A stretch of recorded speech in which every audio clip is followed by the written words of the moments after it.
In a crowded classroom buzzing with laughter and the shimmer of glossy bakery boxes, one little girl placed down a plain cardboard box tied with string. Inside wasn't a designer cake from the town's famous bakery.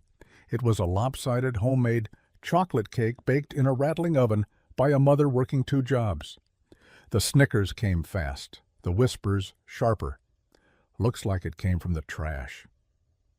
Emily shrank in her seat, wishing she could vanish, until the millionaire guest of honor walked in, paused at the table, and picked up her cake first.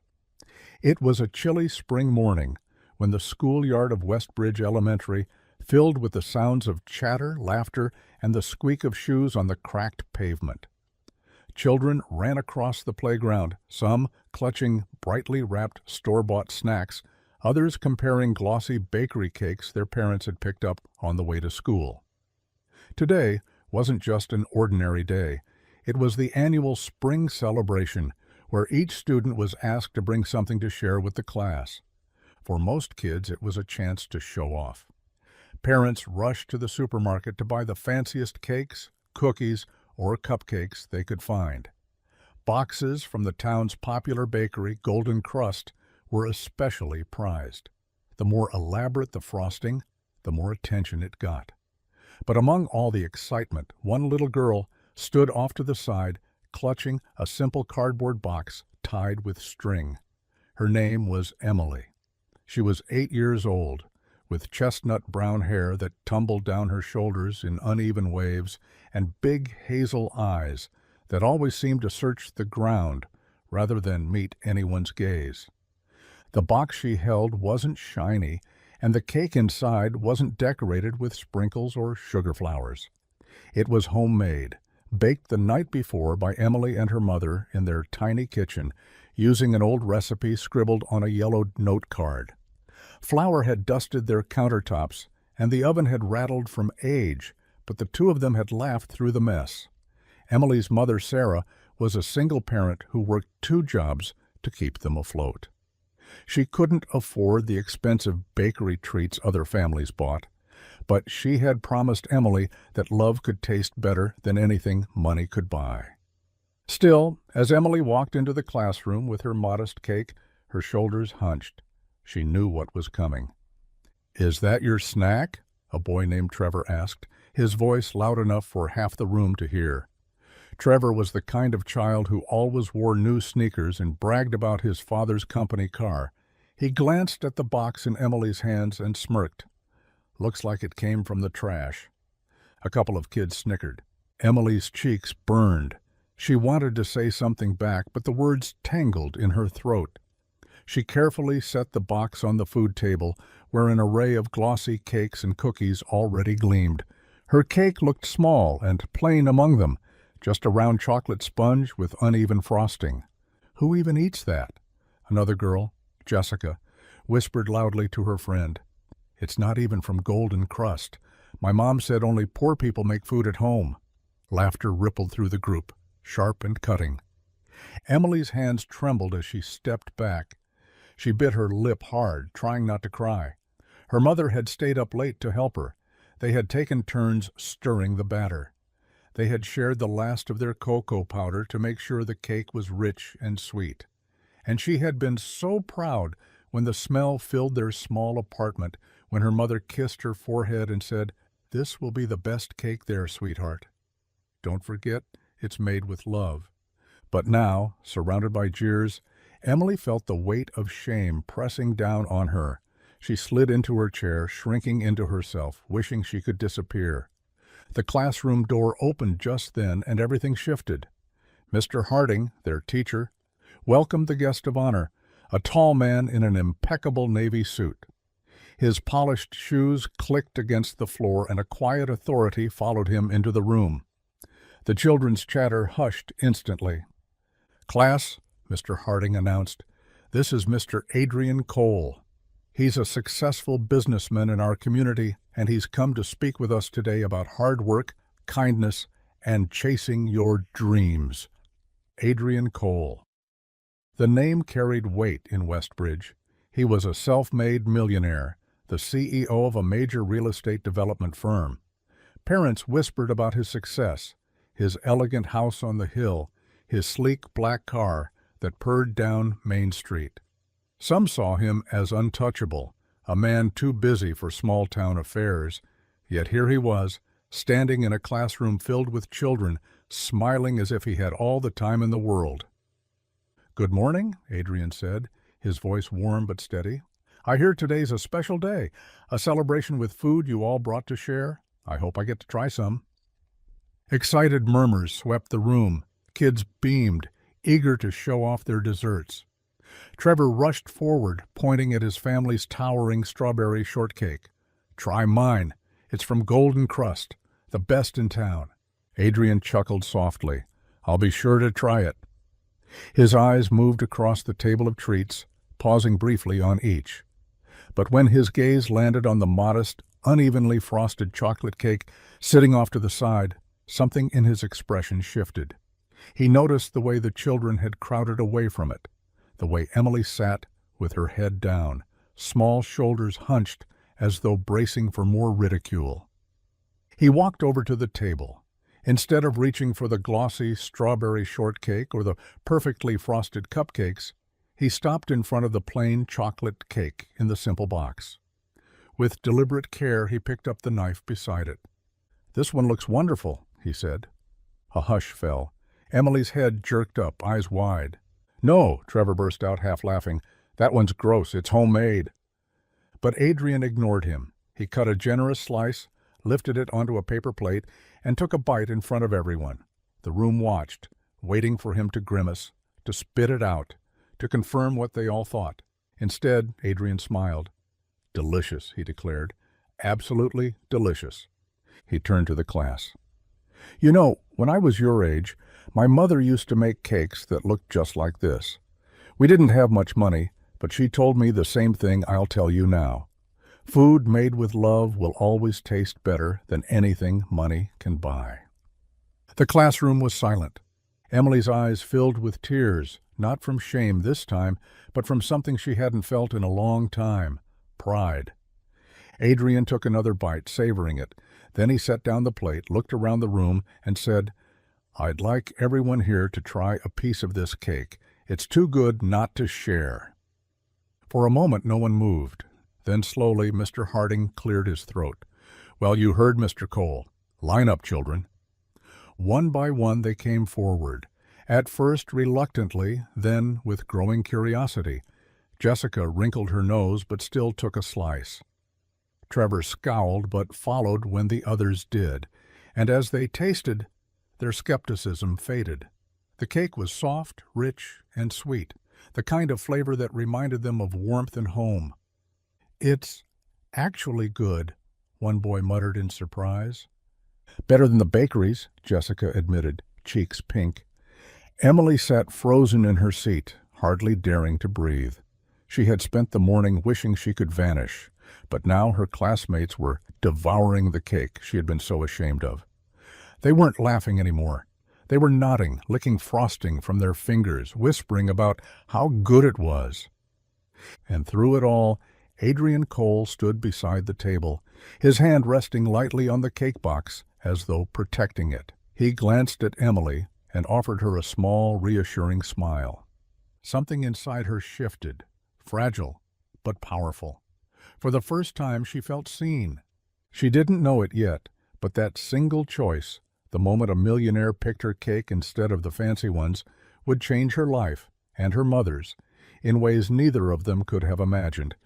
Adrian's decision to eat the first slice of Emily's cake sent ripples through the room that morning, but the weight of it lingered far beyond the classroom walls. After the party ended and the children were dismissed, Emily packed her empty box carefully, her fingers brushing over the crumbs left inside. She didn't even know how to thank him. She wanted to say something, anything, but her throat closed whenever she looked at him. Adrian noticed. As the children scattered outside, he walked over, kneeling slightly so he wouldn't tower above her. His expensive watch caught the sunlight, but his voice was gentle, stripped of all the authority that usually accompanied him in boardrooms. "Was this your cake?" he asked softly. Emily nodded. Me and my mom made it." "Well," Adrian said, "tell her she has a gift. And so do you." Her eyes widened. No one had ever said that to her before. She wanted to hold on to the moment forever, to keep it tucked away for all the days she felt invisible. Mr. Harding walked Adrian to the door, shaking his hand with gratitude for taking the time to speak with the students. The millionaire left in a sleek black car, disappearing into the busy streets of West Bridge, but his words stayed with Emily like a secret treasure. That evening, when Sarah came home from her shift at the diner, Emily ran to her, waving the empty cake box. "They ate it, Mama. They all ate it." Sarah set down her worn purse, blinking in surprise. "Really?" Emily nodded fiercely, her cheeks glowing. And the guest speaker, the millionaire man? He ate the first slice. He said it was delicious." For a long moment, Sarah just stood there, her hands trembling against the countertop. She had spent so many nights wondering if she was failing her daughter, if the small life she could provide was enough. But now, hearing Emily's joy, her heart swelled. She crouched down, hugging her tight. "See," she whispered, "I told you love makes everything taste better." But what neither of them knew was that Adrian Cole hadn't just forgotten about the cake after leaving the classroom. As his car wound through the city, he thought about the girl with hazel eyes and the way she shrank when others laughed. He thought about the plain cake that had tasted like home in a way no luxury meal ever had, and he couldn't let it go. 2 days later, Adrian's assistant, Claire, walked into his office holding a folder. "Sir, I've compiled the information you asked for." He took it, flipping it open. Inside were details about Emily's family, where they lived, the diner where her mother worked, a brief background check, nothing invasive, just enough to paint a picture. He learned Sarah was a single mother, widowed young, raising her daughter alone while juggling jobs. He saw the modest apartment address, the unpaid bills, the lack of support. Adrian leaned back in his chair, staring at the city skyline through the glass wall of his office. He had spent years building towers of steel and glass, empires of profit and power, yet none of it had stayed with him the way that cake had.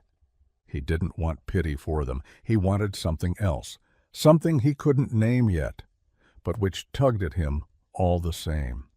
That weekend, Adrian walked into the diner where Sarah worked. The bell above the door jingled as he stepped inside. Heads turned instantly. It wasn't every day that a man in a tailored suit sat down at one of the chipped vinyl booths. Sarah, wearing a faded apron, froze when she saw him. "You," she breathed, startled. Adrian smiled faintly. "Me." She hurried over, cheeks flushing. I'm sorry, I don't know why you're here. Is something wrong? Did Emily—" "Nothing's wrong," Adrian interrupted gently. "Quite the opposite. I came to tell you your cake was extraordinary." Sarah blinked, taken aback. "The cake?" He nodded. "Your daughter told me you made it together. It reminded me of my mother's baking. Simple, honest, better than anything money could buy." Her lips parted, but no words came. Compliments weren't something Sarah received often. Adrian continued, his tone thoughtful.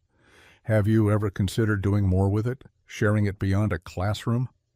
She laughed softly, though it was tinged with disbelief.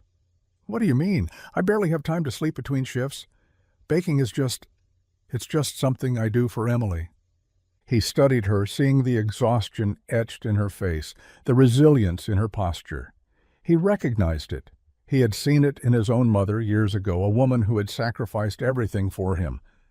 "Sometimes," he said quietly, "the things we do just for our children turn out to be the very things that change our lives." Sarah looked away, her throat tightening. She didn't know what to make of this man, this millionaire who had no reason to remember them, yet sat in her diner, speaking like he cared. From that day, Adrian began to appear more often. At first it was subtle, ordering coffee, tipping generously, asking questions about recipes. Then it grew into something else. He offered to connect Sarah with a friend who owned a small bakery. suggested they might be interested in selling her cakes. Sarah resisted at first, unsure if this was charity wrapped in kindness, but Adrian was persistent, not in a pushy way, but in a steady, unshakable one. And through it all, Emily watched with wide eyes.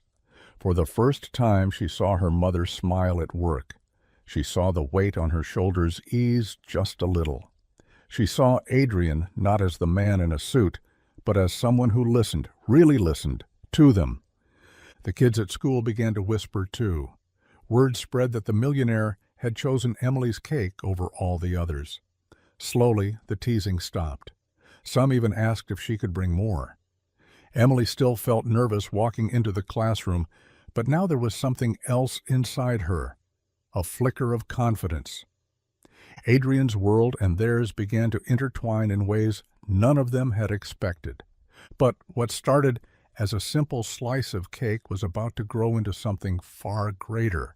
Because Adrian Cole wasn't just tasting a dessert that day.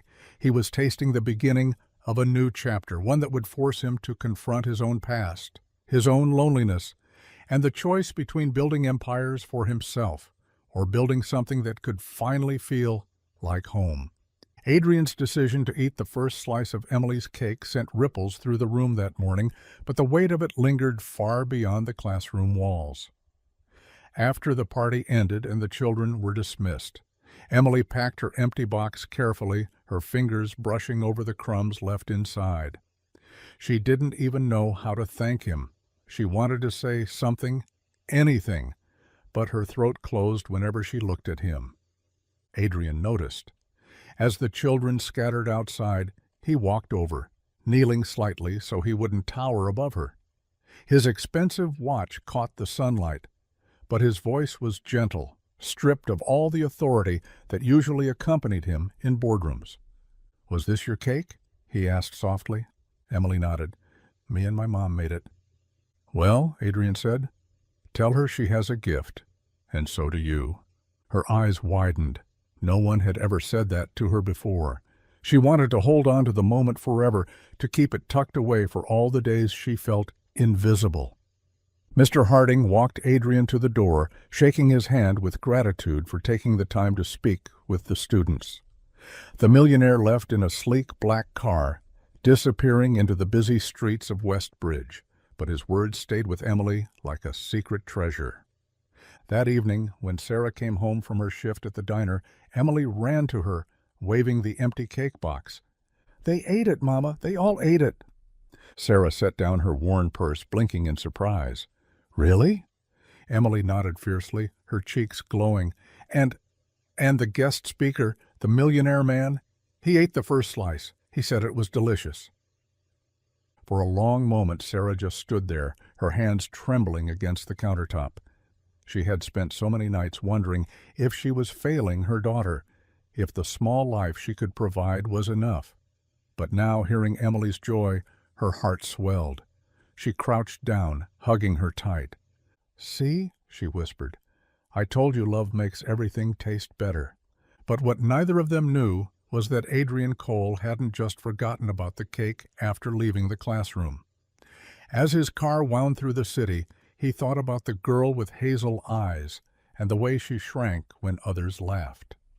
He thought about the plain cake that had tasted like home in a way no luxury meal ever had. And he couldn't let it go. 2 days later, Adrian's assistant, Claire, walked into his office holding a folder. "Sir, I've compiled the information you asked for."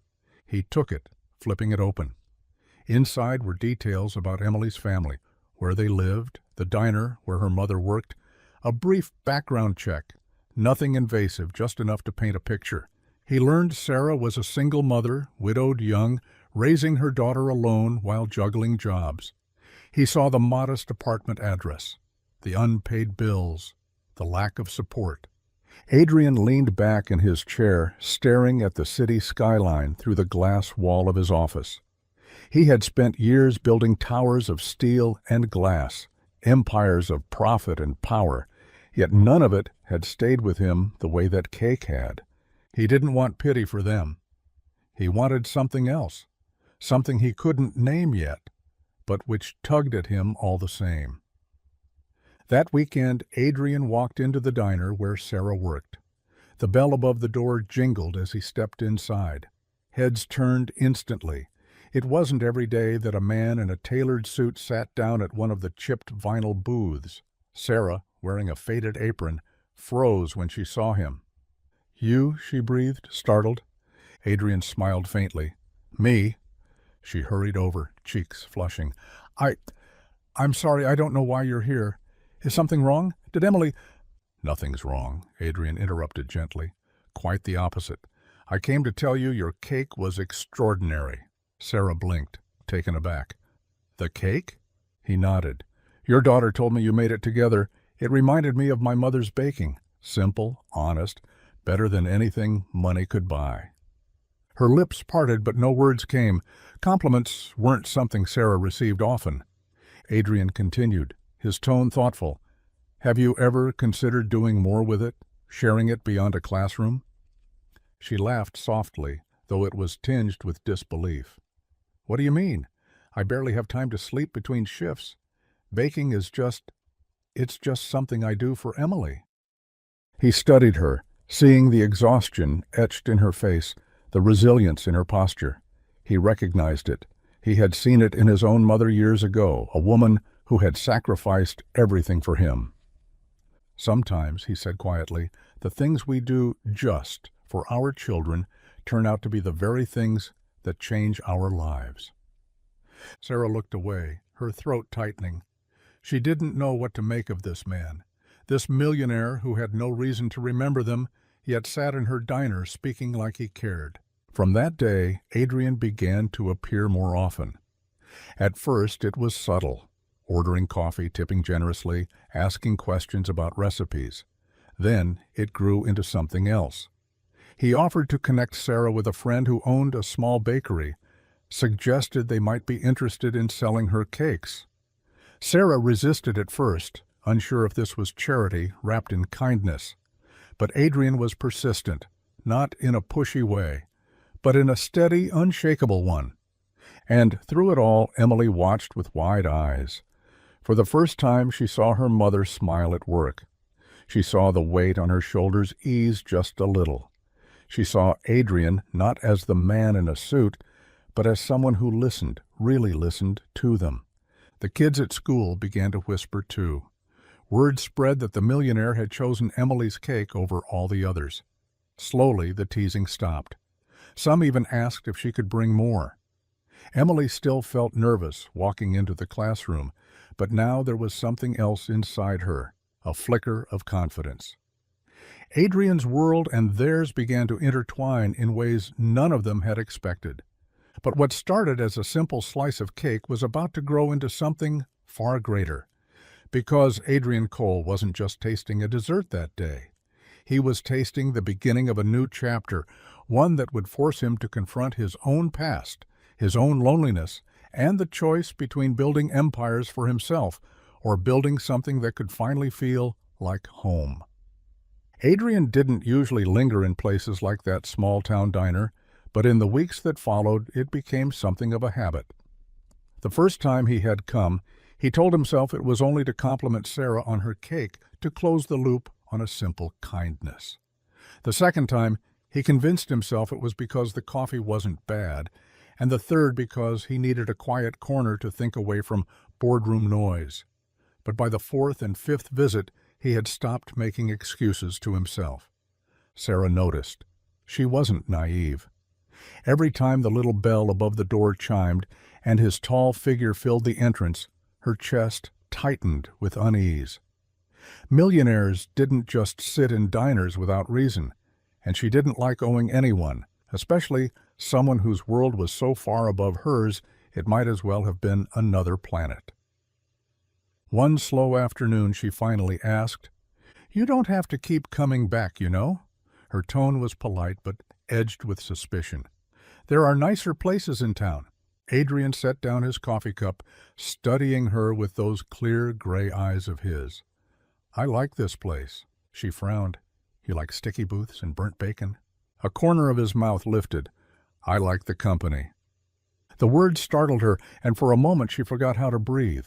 She turned away quickly, busying herself with wiping down the counter. But her hands trembled. She had spent years holding herself together with quiet discipline, never allowing a man close enough to unsettle her. Yet here was one who unsettled her without even trying. Meanwhile, Emily had begun to look forward to his visits. She'd sit at a corner booth doing her homework while Sarah worked, glancing up whenever Adrian came in.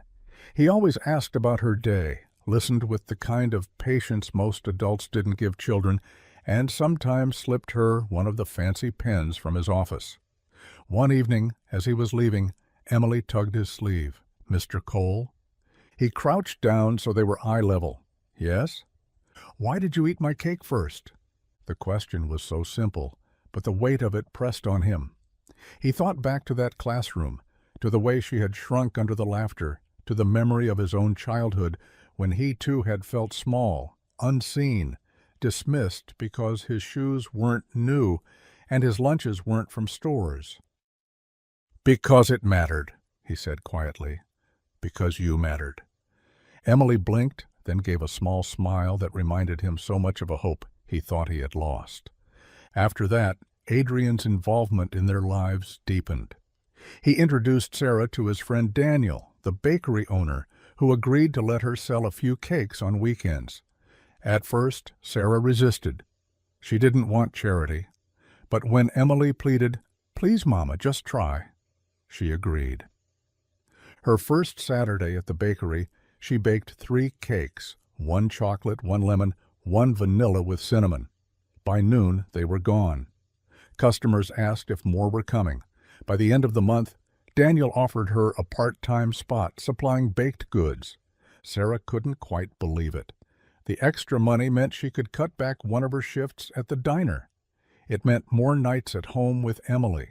It meant breathing space she hadn't had in years. And every time she baked, Emily was at her side, stirring, measuring, laughing, just as they had that first night with the chocolate cake. But it wasn't just their lives that were changing. Adrian was changing too. For years he had measured his worth in contracts signed, buildings completed, profits tallied. Yet suddenly the highlight of his week wasn't closing a deal, but stopping by the bakery to taste Sarah's latest creation, or helping Emily with a school project. His staff noticed too. His assistant Claire remarked one morning, "You smile more these days." Adrian only shrugged, but inside he knew she was right. Still, not everyone welcomed the change. Trevor's father, Richard Harlan, a wealthy developer with a reputation for arrogance, didn't like seeing Adrian so close to a woman who worked in a diner. At a networking event, he sneered, "Careful, Cole. People are starting to talk. A man in your position keeping company with that kind of woman doesn't look good." Adrian's jaw tightened. "What kind of woman?" Richard smirked. "You know, the struggling kind. The desperate kind." Adrian's voice turned cold. "The kind who works harder than anyone I know? The kind who raises her daughter with dignity while you teach yours to mock children? That kind of woman?" Richard's smirk faltered. He hadn't expected Adrian to bite back. But Adrian wasn't done. "Be careful, Richard," he warned, "because one day people will remember who stood with integrity and who didn't." Back in Westbridge, Sarah knew nothing of that exchange. She only knew that Adrian kept showing up, steady as the sunrise, refusing to be pushed away no matter how many times she told him she didn't need his help. And slowly, against her better judgment, she began to believe him, because maybe, just maybe, he wasn't here to save her. Maybe he was here to stand beside her. And for a woman who had carried everything alone for so long, that possibility was more terrifying and more hopeful than anything she had ever known. The first time Sarah brought a box of her own cakes into Daniel's bakery through the side door, she tried to make herself small. She wore an old jacket, hair twisted into a quick bun, eyes down so she wouldn't meet the gaze of the head baker or the decorator with the steady hands and steady judgment. Emily carried the lighter box, proud of the responsibility, careful with each step. The stainless steel tables gleamed under fluorescent lights, and everything smelled like butter and sugar and yeast. It should have felt welcoming. It didn't. Not yet. Daniel noticed her hesitation and lifted the flap of one box. "Lemon?" he asked. "Lemon with yogurt," Sarah said, voice thin. "Keeps it moist."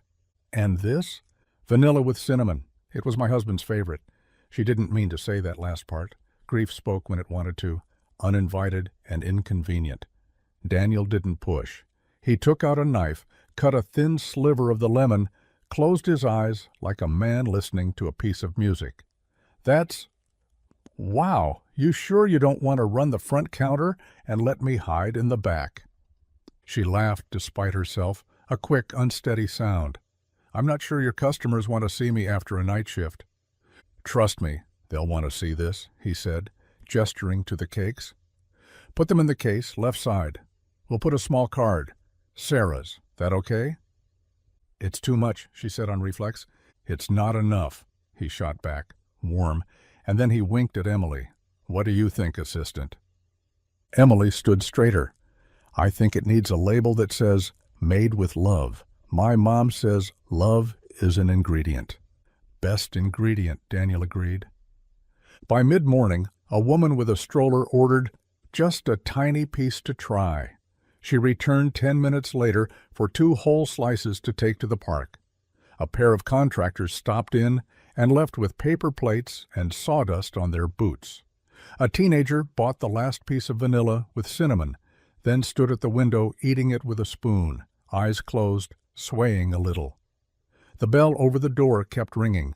Boxes opened and emptied. When Adrian arrived just before noon, every square on the back sheet where Daniel recorded sales had a check mark next to Sarah's Cakes. He didn't announce himself.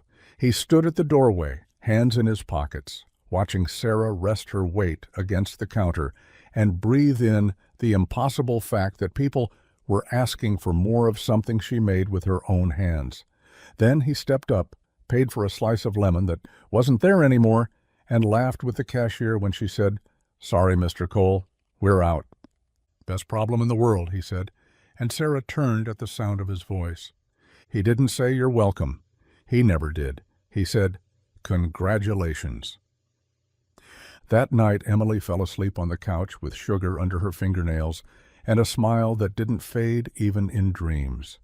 Sarah washed bowls at the sink long after midnight, humming to herself, hands pruning in water still faintly scented of zest and vanilla.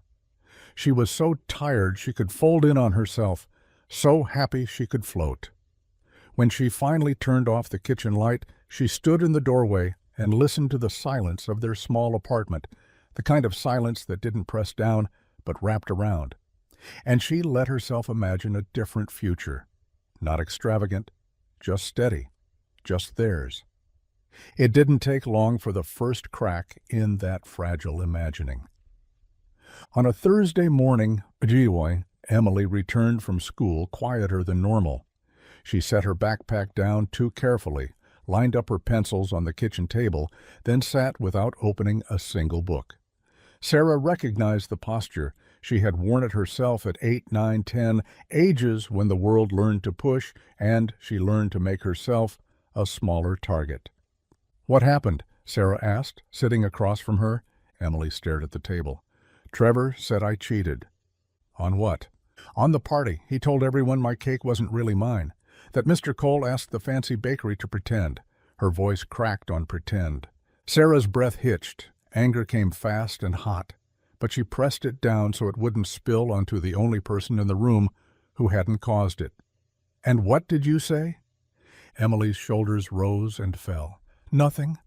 I tried to, but my throat, you know." She swallowed. "Then Jessica said people like us can't make things that good." For a heartbeat, Sarah saw herself walking into a school office, demanding a meeting, naming names. Then she saw the paper taped to the refrigerator, rent due date, circled. Under that, a list of ingredients and prices. There was not anywhere on the page, time for war. "Look at me," she said softly. Emily did. "Did you make that cake with me?" "Yes." "Did you measure the sugar?" Yeah? Did you grease the pan? Emily nodded, eyes swimming. Then if anyone asks again, you tell them the truth, and you tell it with your chest. And if they don't believe it, that's their problem with honesty, not yours with worth. She reached across the table and took Emily's hands, sticky with pencil graphite and stubbornness. And if you can't get the words out because your throat does that thing, then you walk away and keep making the best cake in the room. But what if they keep saying it? They will, Sarah said. And somehow the honesty was a comfort. Let them. We'll keep making ours. I promise you, baby, there are more people in the world who will taste and know than people who will sneer and guess. Emily nodded, not convinced, but willing to borrow her mother's certainty until her own returned. The next morning, Adrian arrived at the bakery to find a small group gathered by the window. The front page of the local community blog displayed on someone's phone a photo snapped at the spring celebration. It showed him holding the plate with Emily's cake, smiling like a man who had found something he hadn't known he'd lost. The caption was harmless enough. Local CEO visits Westbridge Elementary, but the comments bloomed like mold. Rich men courting attention. Must be a PR stunt. Probably bought the cake himself. He scrolled, jaw tight. Then he did something he rarely did. He posted a comment under his own name. I'm not a PR team. I'm a man who remembers what homemade tastes like. The cake was made by Emily and Sarah. It was excellent. If you doubt it, come to Daniel's Bakery and try one. I'll pay for your first slice. By noon, there was a line out the door.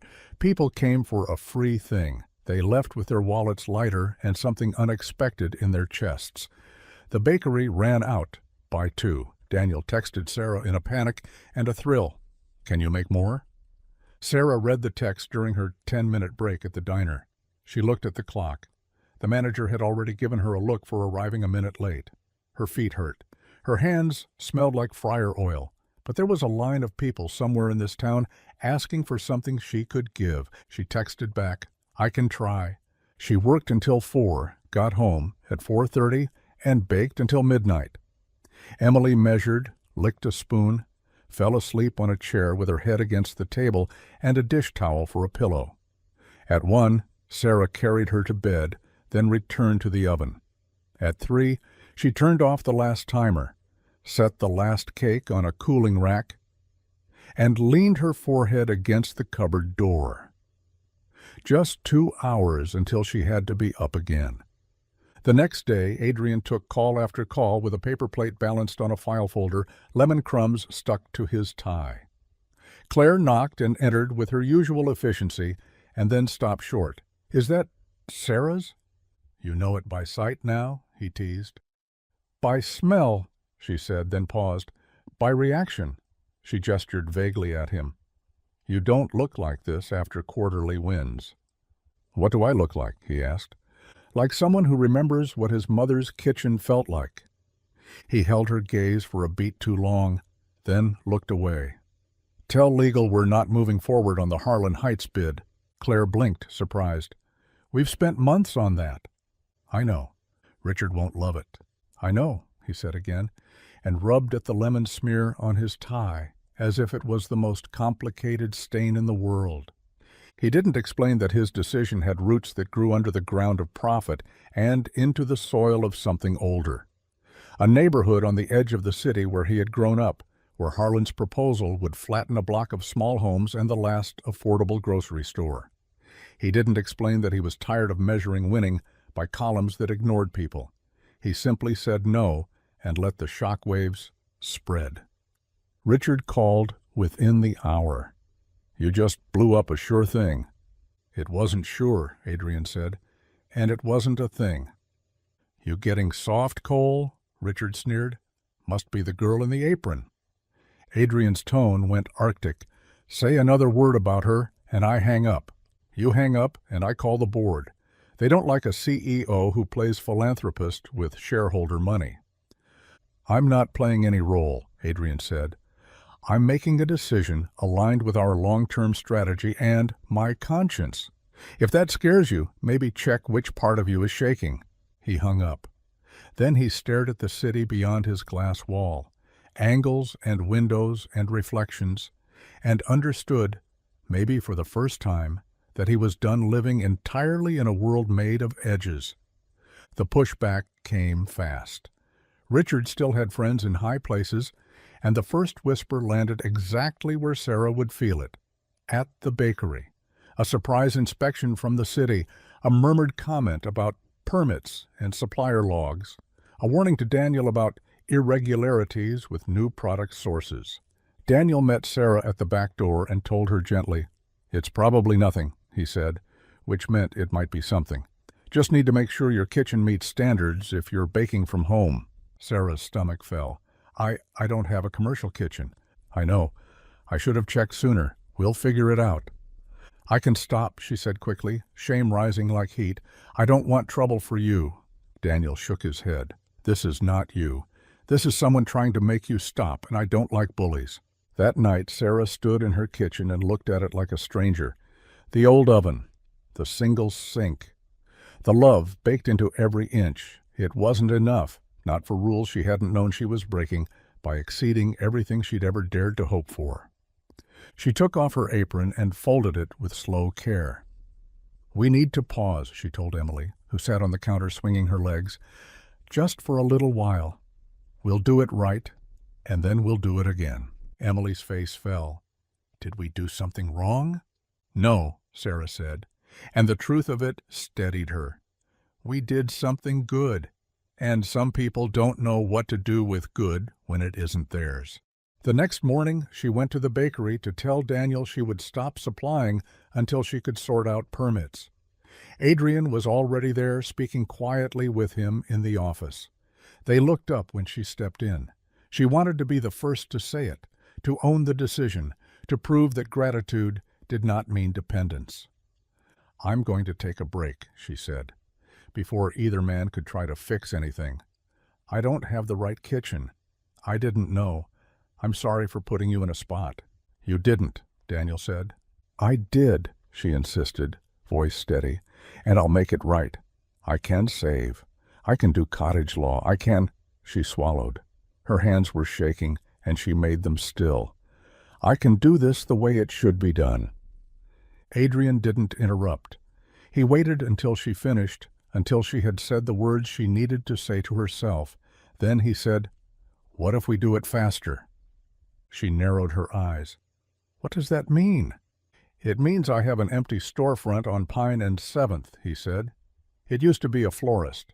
It has a rear loading door, good plumbing, and space for a kitchen build-out. I'll lease it to you at cost for a year. Daniel will consult on equipment. We'll handle the permits. You can hire, train, rest, bake, breathe, not as charity," he added quickly, seeing the flare in her eyes. "As an investment. I want to be paid back." Sarah stared at him like he had offered her a house on the moon. "I can't afford a build-out, or equipment, or—" "I'll front the capital," he said. "You'll pay it back from profits on a schedule we agree on. If the bakery fails, I take the loss. If it succeeds, you take the life." Silence pressed between them. Daniel chewed the inside of his cheek and made himself invisible, which was a gift. "I don't want to owe you," Sarah said finally, voice low. "I don't want you to," he said. "I want to bet on you. There's a difference." She looked down at her hands, at the flour she could still see in the lines even after washing. "You think I can do this?" "I know you can," he said simply. "I tasted it." She didn't say yes. She didn't say no. She said, "Let me think." "Take your time," he said, and for the first time in days, her lungs remembered how to expand. On the way home, she and Emily cut through the park, where a community event had been set up, folding tables, paper banners, a small stage with a microphone that squealed until someone turned a dial. It was the school's fundraiser, the one Sarah had marked on a calendar and then circled again and then abandoned because the week had become too crowded. "Can we stay for a little?" Emily asked. 15 minutes, Sarah said, checking the time. "I have to get to the diner by 2. They walked past the bake sale table. Sarah had planned to bring something, and hadn't. The table was still full. A golden crust sheet cake sat front and center, the price card higher than most families could pay without wincing. Jessica stood near the end of the table with her mother, both of them glossy and certain. Trevor Hubbard on the other side, bored and smug. Jessica spotted Emily and leaned toward her mother, whispering. The woman's mouth tightened in the way of people who believe their opinions are facts. She said something to the volunteer behind the table, and the volunteer gave a tight smile and shook her head. Sarah felt the old pull to turn around and walk away before the air got any thinner.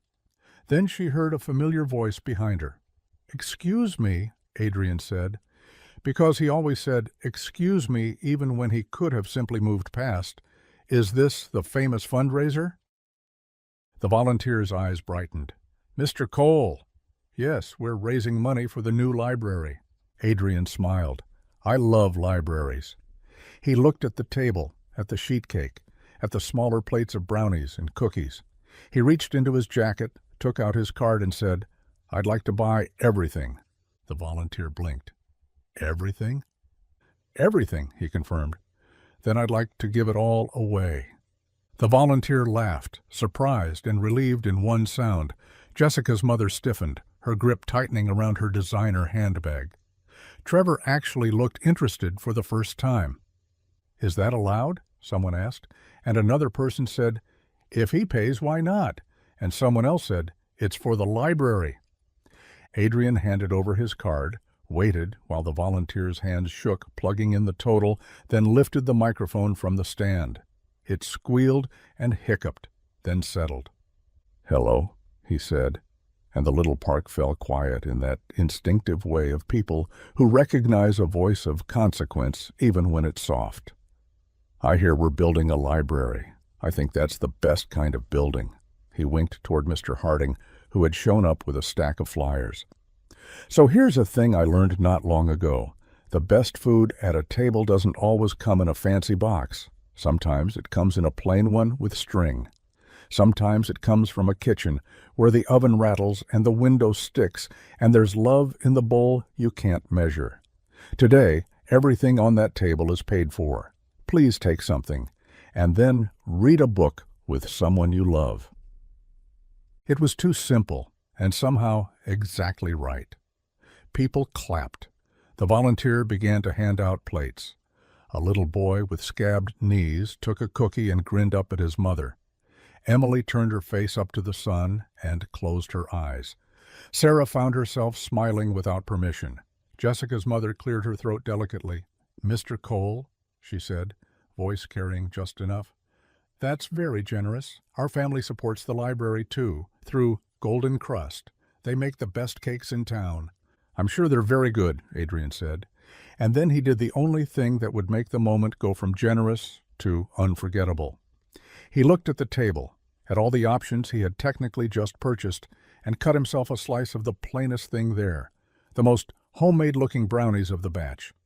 He bit, nodded, and said, "Perfect." Then he handed the plate to Emily. "Are you going to take a slice?" a small voice asked him. It belonged to a first grader with a gap-toothed smile, tugging at his sleeve. "I already did," he said, eyes crinkling, "and I shared it." By the time Sarah got to the diner, the fundraiser had raised more money than it had seen in the last 3 years combined. The comment thread under Adrian's post had shifted, tone softening, the cruelest voices drowned by people with full mouths and open minds. The city inspection at Daniels found minor paperwork issues, nothing else. The pressure eased, it did not disappear. And that night at her kitchen table, Sarah wrote 2 lists. On the left, things that scared her about opening a bakery.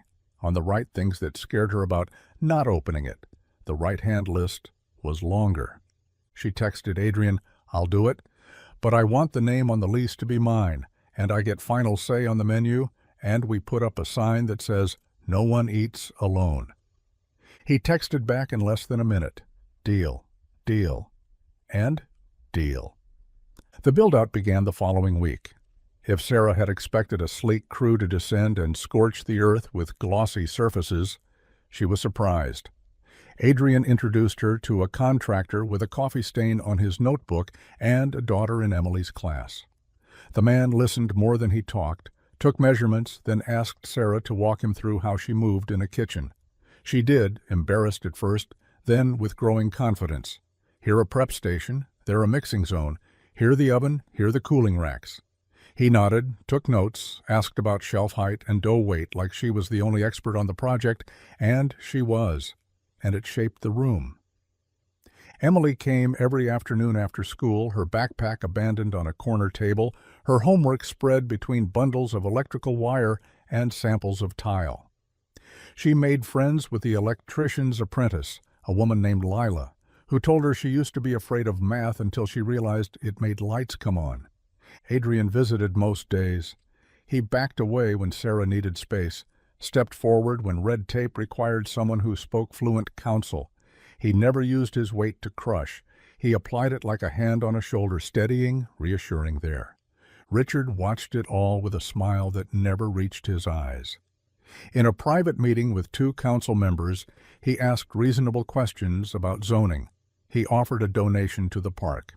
He mentioned, offhand, that small businesses sometimes struggled with fire codes and that safety was everyone's priority.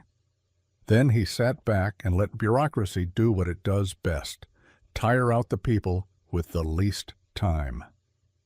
The first letter arrived on a Tuesday. Additional documentation requested. The second arrived on Friday, a clarifying survey. The third wanted a site plan stamped by an architect, even though an engineer had already signed off. Sarah held the papers and felt the brittle part of herself bend. Adrian read them, slid them back across the table, and said, "We'll answer every single one. They're asking because they assume we'll give up. We won't." He didn't say he could make a call and end it. He could, probably. But he knew the cost of that kind of intervention. He knew how quickly the narrative could flip, how quickly a woman's work could become a man's favor. He wanted Sarah to open a bakery with her name on the door and her spine intact. They answered letters. They hired the architect. They resubmitted plans.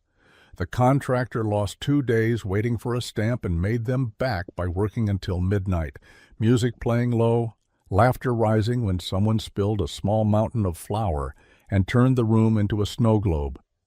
And one evening, when the sun went down too quickly and the ductwork wouldn't cooperate, and Sarah's courage wobbled like a cake not yet set, she said to Adrian, "Why are you doing this?" He looked up from the blueprint. "Because it matters." "To you?" "Yes," he said. And then he told her what he rarely told anyone. "My mother used to make cakes for my birthdays with a wooden spoon because we didn't have a mixer. She worked 2 jobs, tried not to let me see the empty in the pantry, taught me that small things done with care could hold a life together. When I started making money, I thought I would buy her a kitchen with every bell and whistle. By the time I could, she was gone. I've built towers since then. I've never built a thing she would have loved to stand in." He met her gaze. Until now. She didn't speak right away. Later, when she lay in bed, she thought about the way grief recognizes itself in other people, like 2 birds landing on the same cold branch. In the morning, she brought him coffee without asking how he took it. He drank it like it had always been made for him. Permits approved. Inspection passed. The soft opening date circled itself in red and underlined itself in hope. They painted the walls the color of a morning that hadn't been decided yet. They hung a sign above the door with hand-lettered script that read, "Emily's, everyone eats." Below it, smaller letters, spelled Sarah's name. People cried when they saw it. People who didn't cry in public cried in the front of that little store and then made a joke about allergies and ordered a slice of lemon and tipped too much. The night before opening, Sarah stood alone in the empty bakery and put her palm flat on the counter. She whispered thank you to no one and to everyone. The contractors who stayed late, the volunteer who swept, the teacher who stacked folding chairs, the man who kept showing up and then standing back so she could be the one to touch the ribbon with the scissors. She didn't sleep. She didn't care. They opened on a Saturday. The line wrapped the block. Daniel sent over a bouquet and a note. "You better not steal all my customers." The diner crew arrived with coffee in paper cups and teared up when they saw the menu board written in Sarah's unsteady chalk. Mr. Harding came with a stack of library cards for kids who didn't have them yet.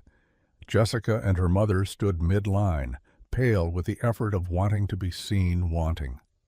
Trevor walked by, slowed, looked, pretended he hadn't. Claire came early and stayed to help, sleeves rolled, hair up, the kind of person who learned where the to-go boxes were by intuition. Adrian waited at the back, hands in his pockets, heart too big for a chest he had always kept tidy. He watched Emily, hair braided, standing on a step stool with a square of twine to tie around boxes. He watched Sarah move through her own kitchen like a conductor, the space aligning to her body's memory. He didn't step forward to take anything from her. He watched her give it. They cut a ribbon. Sarah's hands didn't tremble. The first customer was a teacher who had saved for 3 months to buy new shoes for her son. She bought a slice of vanilla cinnamon and whispered to Sarah that she had never spent money like this on herself. Sarah pressed a second slice into her hand, on the house, and said, "No one eats alone." By noon, they were out of lemon. By 2, out of vanilla. By 3, a woman with a baby on her hip and worry in her eyes came in and asked, voice low, if there was anything left they couldn't sell. A corner, a broken piece, anything. Sarah put a plate on the counter heavy enough to require 2 hands and added a note to the register. "Pay it forward jar." It filled in an hour. The bakery wasn't just a place to buy sugar. It became a place to set down heavy things. People came for slices, for conversation, for the kind of listening that makes a person want to come back on their bad days and their best ones. The sign on the wall, "No one eats alone," wasn't a slogan. It was the rule by which the room was arranged. Richard Harlan came too, eventually. He stood in the doorway with a smile that could sell a house with a crumbling foundation and said, "Congratulations, Sarah." She wiped her hands on her apron. "Thank you." "I have an offer," he said, as if the bakery were a negotiation and not a child of her hands. "There's a development I'm spearheading, Harlan Heights. We'll have ground floor retail and a lot of foot traffic. I could put you in the anchor spot." Sarah glanced over his shoulder, past the cut of his suit, to the line of people waiting for her cake. "I like this spot. I can offer incentives." He lowered his voice conspiratorially. "And insulation from the unexpected. Not everyone appreciates overnight success." She stiffened. "Is that a threat?" "Absolutely not," he said, smiling wider. "It's a prediction." "Predictions are just stories we tell about a future we don't own," she said, surprising even herself. He blinked. He wasn't used to women who answered sentences like that. He wasn't used to women who didn't flinch. Adrian stepped up beside her, not in front. "Richard," he said pleasantly. "Buying anything today?" Richard's gaze slid over the case as if pastries might leap up to justify their existence. "I'm watching my sugar," he said. Then he leaned in, eyes on Sarah. "My offer stands. Call me when the inspections start coming more often. Success attracts attention." He left with nothing. The room exhaled. "I can handle him," Sarah said, eyes still on the door. "I know," Adrian said, "and I'm here anyway." It wasn't the end of the pressure. Rumors rose, thinned, rose again. Once, someone from the health department did show up unannounced. Sarah invited him in, offered water, opened every cupboard, set out logs and labels. He checked boxes and left, befuddled by competence and kindness combined. Late one night, a brick appeared in the alley behind the bakery. Not through a window, but sitting in the middle of the path with a note tucked beneath it. "Stay small." Sarah stood over it, hands on hips, and laughed without humor. "Not our size," she said, and kicked it aside. Adrian asked for the security footage. He watched it with his jaw clenched, sent it to a friend at the precinct, and then sat in his car and breathed through the old, ugly impulse to solve things with all the force money can buy. He chose something harder. He chose to keep showing up with consistency in a world that wanted spectacle. At school, Emily learned to answer questions with her chin up. When someone asked if it was true she had a bakery named after her, she said yes. When someone muttered that it must be nice to get things people don't deserve, she said, "Come in and try a slice. If you don't like it, you never have to come back." Trevor scowled but turned up one afternoon anyway, hands shoved in pockets. He bought a brownie. He ate it behind the building like a secret, then returned for another and left money folded into the pay-it-forward jar. Jessica's mother maintained a polite frost that never melted all the way, even when she came in once and ordered a lemon slice with unnecessary precision. She left a tip that was more like an apology than a gift. That was fine. Not every heart opens on the first knock. News of the bakery spread beyond the neighborhood. A local magazine called to do a feature, from humble kitchen to heart of the city. The photographer asked Sarah to stand under the "No one eats alone" sign. She did, hands clasped, smile small but real. When the issue came out, a sentence in the opening paragraph caught Adrian by the throat. "She has a way of making you feel like the thing you brought with you. Your story, your shame, your whole messy life will be accepted at her counter and maybe turned into something sweeter." He tore the page out and slid it into the top drawer of his desk like a middle schooler hiding a love note. Later, he smiled at himself for the comparison. He didn't put it back. It would have been enough if the story ended there. A girl, a mother, a man, a bakery, a sign, a community. But stories don't end at enough. They end at the point where a choice holds, and a life changes its shape for good. Adrian received an invitation in the mail with cardstock so thick it could be used as a coaster. The Westbridge Foundation Gala, a yearly event where people who had money publicly gave money and then quietly counted the social currency accumulated. He used to attend because not going was louder than going. He had skipped the last 2 years. Claire placed the invitation on his desk with a look that said, "Try." He hadn't planned to. Then he thought about the library fundraiser, about the microphone squeal and the line of kids, about a boy with scabbed knees licking a chocolate smear from his finger. He sent in his RSVP. He wrote a check. He made a call. On the night of the gala, the hotel ballroom glittered. The tables were dressed like promises, and the chandelier had been cleaned within an inch of its electric life. Women floated, men glided. A string quartet tried its best to make small talk unnecessary. Daniel texted Sarah a photo of their bakery case, full to bursting, with the caption, "We'll hold down the fort."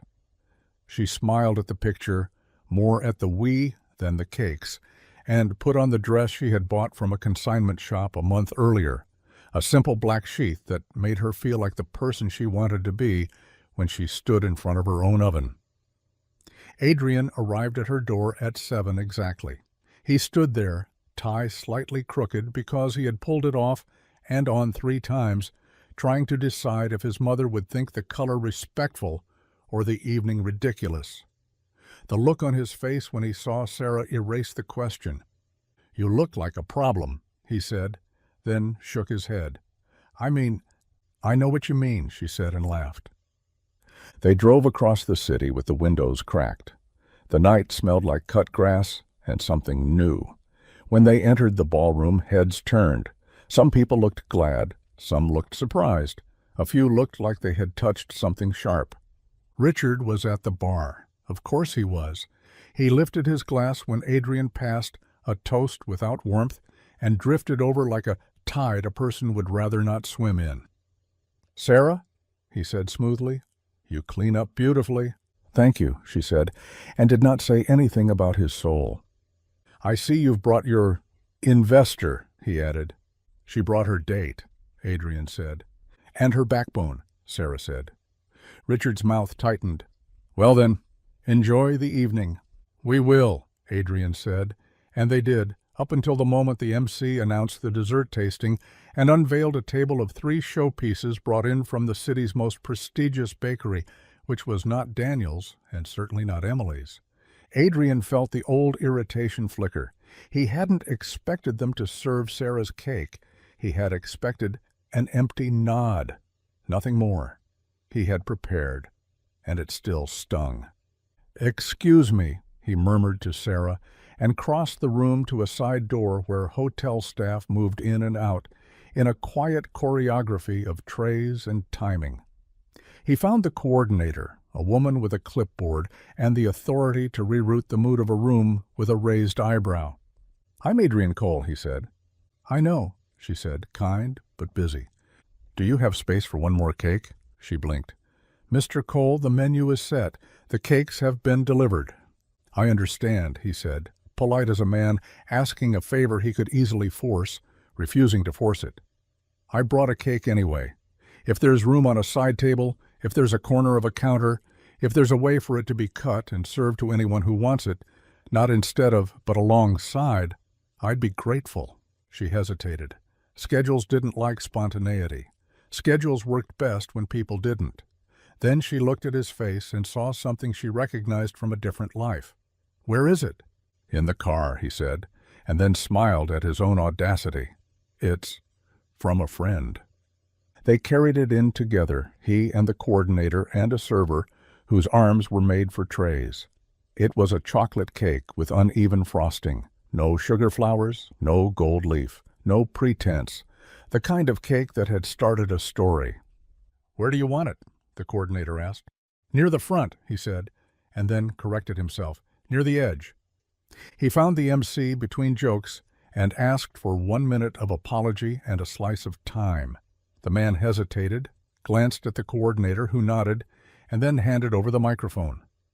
"Ladies and gentlemen," Adrian began, and the room stilled because rooms always did when he spoke. But this time, their stillness felt different. "You have 3 exquisite desserts to taste tonight. They're perfect in their way. I'd like to add something imperfect in another, a homemade cake. It's not part of the official tasting. It's part of a different one, the kind you do when you're 8, when you carry a box with string and hope it's good enough. If you'd like a slice, I'll take the first." Gasps mingled with laughter. A few people rolled their eyes. More people smiled. He walked to the table, took the knife, and cut. "Is that?" Claire whispered, materializing at Sarah's elbow. "It is," Sarah said, throat tight. She didn't cry in public.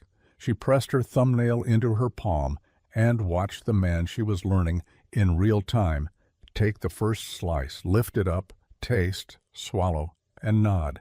Then he turned, searching, and the room followed his gaze. It landed on Emily, standing on tiptoe in the doorway of the ballroom, because Daniel had brought her with her permission and a promise to keep her out of the late hour.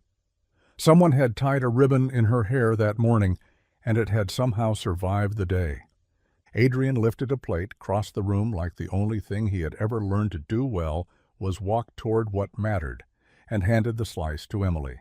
"Still delicious," he said softly. She smiled and took the fork and ate in that careful way she had when something tasted like a memory she didn't want to finish too quickly. Around them, gala guests moved toward the table. Some came because they loved a symbol. Some came because they loved a story. Some came because they loved cake. The reason mattered less than the motion. Richard stood at the edge and watched, and for the first time his expression faltered into something like confusion. He had spent his life arranging tables so that people had to walk past him to reach what they wanted. He had not prepared for a night when the center of the room moved. Later, after speeches and silent auctions and a check so large it would build not just shelves, but the programs to fill them, Sarah and Adrian stepped onto the terrace to breathe air that hadn't been filtered through small talk. The city buzzed below. The stars pretended they weren't out of fashion. "Thank you," Sarah said, and then added, because she needed to, "I would have been okay if you hadn't. I don't need a room to see me to do my work." "I know," he said. "That's why the room needed to see you." she exhaled. You and your sentences. They keep me honest, he said. They stood in silence. Not an absence, but a fullness. Inside, the string quartet played something that sounded like water over stones. On the terrace, a plant tried to bloom in a pot too small. Sarah made a note to bring it a bigger one. He looked at her, and this time didn't look away. I want to say something, he said, voice careful, and I don't want it to be bigger than it should be. Okay, she said, heart steady. I don't want to just build a bakery with you, he said. I want to build a life, not in a hurry, not with a ring tomorrow, with mornings and deliveries and school projects and burned batches and arguments about cinnamon and apologies that stick. He swallowed. I want to be the man who takes the first slice because it's yours, and the man who waits until everyone else has had theirs because it's yours. I don't know yet what that looks like for you. I just know what it feels like in me. She listened as if it were a recipe, and the order mattered. When he finished, she didn't answer immediately. She looked past the terrace rail to the roof lines of small houses and the narrow ribbon of river, and the block where a florist once sold asters in paper cones. Then she turned back and said, I don't want to be someone you save. I don't want you to, he said. I want to be someone you choose. She took a breath so deep it changed her posture. I do, she said. Choose you. But I want to keep my name on my door, and I want you to keep your conscience on your desk, and I want Emily to keep teaching us that love is an ingredient. Deal, he said, the word that had become their yes. They went back inside, where the last slices of cake had disappeared, and the coordinator shook her head at him over the remains of a schedule, reimagined, and mouthed, thank you. He mouthed back, me too. In the months that followed, the bakery settled into itself. Morning started with the sound of the mixer and the low hum of the oven fan. A teenage poet began to leave folded sheets of verses on the pay-it-forward jar, and Sarah taped them to the wall. An old man brought his chess set and claimed a corner table. A little girl brought a report card she was scared to show her mother, and practiced courage by sliding it across the counter to Sarah first. We'll work on math together, Sarah said, and meant it. Emily ran the Saturday story hour and learned the names of children who only answered to whispers. Sometimes, after cleanup, when the chairs sat upside down on tables like sleeping bugs, Sarah would steal a little time and a slice saved from the day and sit on the back step. Adrian would show up, somehow knowing when her minute had arrived, and sit beside her with his shoulder almost touching hers. They would eat quietly, sharing a fork, the city settling around them. One evening, she pulled something out of her pocket, a small, square, creased photograph. A woman stood in a kitchen, wooden spoon in hand, smiled like she had been surprised, but couldn't be bothered to pretend otherwise. She'd have loved this place, Sarah said. Yours? He asked. Yours, she said, and put the picture in his hand. He traced the corner. She would have. She would have told me to stop fussing over the casework and ask you if you're sleeping enough. I'm not, she said. Me either, he said. We'll try. We will, he said, and the determination sounded like a prayer that doesn't need a church to count. The next spring celebration arrived at Westbridge Elementary. This time, Emily walked into the classroom with a bright white box tied with string, not to hide the plainness, but because they liked the way it looked. Kids crowded around, some of the same ones as before, some new. Trevor stood off to the side and tried too hard to look uninterested. Is that from your mom's bakery? A little girl asked, eyes wide. Emily nodded. We made it last night. Lemon. I zested. She said it like a credential, and it was. Mr. Harding smiled at her as he cleared a space on the table. You going to cut the first slice? Emily didn't hesitate. No, she said. I'll serve it. When the guest speaker arrived, the kids clapped like they were meeting a superhero, even though he had no cape, only a suit and a quiet way of rearranging air. Adrian waved at Emily, at Mr. Harding, at a room that no longer had a single corner where a child learned to make herself smaller to fit inside it. He spoke for 5 minutes about work and kindness, and the kind of success that looks like showing up. He didn't need to say more. At the end, he walked to the table. There were glossy cakes in glossy boxes. There were store-bought cookies. There was Emily's lemon cake with a ribbon of icing down the center that wobbled because her hand had, and Sarah had left it that way because perfection is less delicious than honesty. Adrian picked up the knife. "Still your rule?" he asked Emily, eyes warm. "You serve?" She nodded, grinning. "You can have the first slice if you want." He shook his head. "I'll take the last," he said, and out of the corner of his eye saw Sarah in the doorway, late because the oven had a tantrum, hair escaping her bun, pride like a crown she didn't realize she wore. She smiled at him, then at their daughter, because that was what she had become in everything that mattered. A girl whose laughter had grown louder in a world that hadn't always made room for it. Then she walked in and tied on a disposable apron and started cutting pieces with a hand that no longer trembled when a room watched. By the time Adrian's plate reached him, it was only a corner, slightly crushed, the frosting smudged. He took a bite. He closed his eyes. He tasted lemon and sugar and a year of every choice that had changed the way he measured a good day. Across the room, Trevor approached the table and put down $2 from his allowance. "For the library," he said. He glanced at Emily, then at the cake, then at his shoes. "It was good." "Thank you," Emily said, and meant it like an invitation. After school, they walked back to the bakery together, the three of them, and sometimes Claire, and sometimes Daniel, and sometimes a kid with a skateboard who had discovered the cinnamon rolls were better if you ate them on the curb under the afternoon sun. Adrian unlocked the door for the late crowd.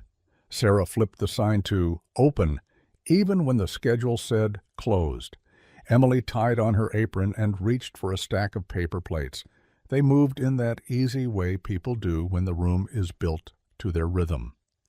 On the wall behind the counter, next to the pay-it-forward jar and the photocopied calendar with story hours circled, someone had taped a page torn from a magazine. The edges were soft now, the headlines smudged by fingertips. It didn't matter. The words inside the paragraph still held.